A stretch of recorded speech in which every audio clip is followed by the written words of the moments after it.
So I figured I would start a semi-regular video blog, and I'm just going to talk about various subjects. One I want to key in on is Christian and suffering, actually.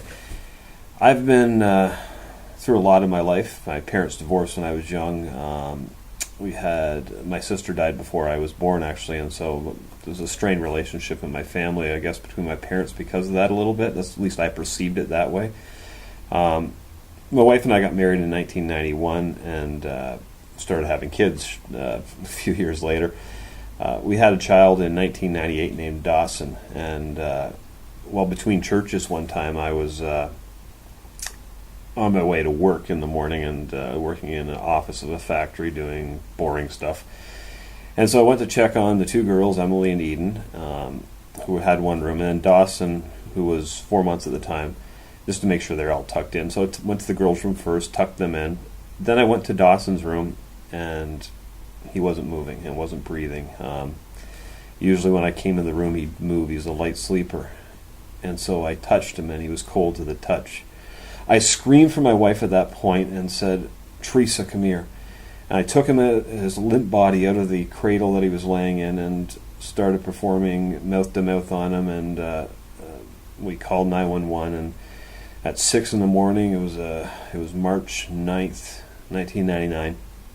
At 6 in the morning, the lights, because it was still dark at that time, the lights of the sirens, lights of the ambulance filled the street. And it was just a moment of shock for us. I heard the clock ticking on the wall while I'm waiting for him, and they weren't long in getting there, but it seemed like eternity just because my son's life hung in the balance here. And so we went into the ambulance after a bit, and we were transported to the hospital, and I was waiting in the waiting room at the hospital, just waiting and waiting while they worked on my son's body. And the clock on the wall again, tick, tick, tick, tick. And it just provided me with that feeling of uneasiness. I'm praying, "God, please spare my son. God, please spare my son."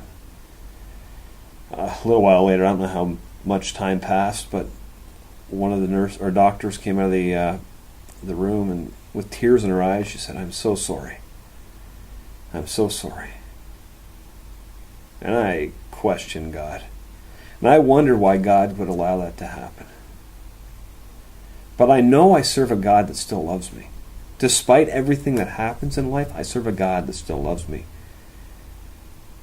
I know that God sees a sparrow fall and it meets his eyes, meets his view. I know that God sees us struggle with sin and temptation. And I know that God is heartbroken that this world is the way it is. And it's not saying that God couldn't stop death, but death is part of life because of the fall. Sure, 4 months is not long to live. But I serve a God who I know is there in those times. I've mentioned to my wife and others the same thing. I don't know how people who don't know God go through times like this. I know where Dawson is. I know he's in heaven. I know that one day when my life is over, I'll be with him too. And so, how can bad things happen? Well, bad things happen to everybody.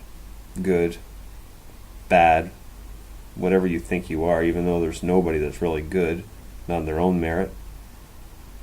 And so I encourage you just to trust and serve God to the best of your ability.